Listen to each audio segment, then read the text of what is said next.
Hi అండి. ఈ clips అయితే యూట్యూబ్ కోసం తీసిన క్లిప్స్ కాదు. మా పిల్లలు పాలు తాగుతారని చెప్పి తీసిన క్లిప్స్ అనమాట. ఏంటక్క పాలు తాగడానికి నువ్వు వీడియో తీయడానికి సంబంధం అంటారా? చెప్తాను వినండి. ఫస్ట్ అయితే చాకోస్ వేసి పాలు ఇచ్చానండి. వద్దంటే వద్దనేసారు. తర్వాత అయితే ఇక అనుకున్నాను మీరు పాలు తాగండి, మిమ్మల్ని షూట్ చేస్తాను.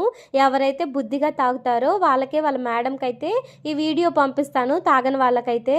అప్పుడు స్కూల్లో మేడం అయితే మిమ్మల్ని బాధిద్దని చెప్పాను. సరే అని చెప్పేసి ఇక బుద్ధిగా కూర్చున్నారండి. ఇక మమ్మీ ఇక పంపవు కదా, మేము పాలు తాగుతున్నాం అని చెప్పి అడుగుతున్నారనమాట. సరే పంపను అని చెప్పేసి ఇక నవ్వుకుంటా ఆన్సర్ అయితే చేస్తున్నాను.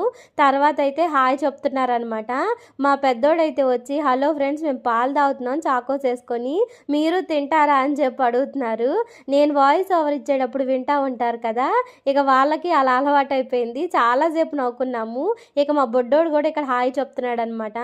ఎవరా బాబు అంటే నేనే అంట, బాబు అంట చెప్తున్నాడు అనమాట. అసలు భలే క్యూట్గా ఉన్నాయి. ఇక మా పెద్దోడు, మా చిన్నోడు, మా బొడ్డోడు అయితే ముగ్గురు చక్కగా పాలు తాగేస్తున్నారండి. కాస్త కాస్త కొంచెమే చాకోస్ వేశాను, ఎక్కువగా వేయలేదు. పాలు కూడా కొంచెమే ఇచ్చాను అనమాట. ఎందుకంటే ఆఫ్టర్నూన్ మళ్ళీ త్వరగా లంచ్ చేయాలి కదా అని చెప్పేసి. ఇక్కడ హాయ్ చెప్తున్నారు చూడండి ముగ్గురు వచ్చేసి. పిల్లలైతే వాళ్ళు తినలేదంట చెప్తున్నారు. మేము తినలేదు, మీరు తిన్నారా అని అడుగుతున్నారు. కానీ ఫినిష్ చేశాడు. మా పెద్దోడు చెప్పమంటున్నాడు ఇక్కడ, మమ్మీ నేను ఫినిష్ చేశాను కదా చూపి అని చెప్పేసి. ఇక అదే చెప్తున్నాను, నువ్వు ఫినిష్ చేసావు, ఫస్ట్ మా పెద్దోడే ఫినిష్ చేశాడండి అని చెప్పేసి ఇక్కడైతే చెప్తున్నాను అనమాట. టీవీ అయితే పెట్టుకొని చూస్తున్నారు. అసలు దేవుడి పాటలు అయితే చాలా ఇష్టం అనమాట వాళ్ళకి. ఇక అవే చూస్తూ కూర్చున్నాడు మా పెద్దోడైతే. ఇక అయ్యప్ప స్వామి పాటలు కానీ, వినాయకుడి కానీ అవలీలగా పాడేస్తాడండి. చాలా బాగా పాడతాడనమాట.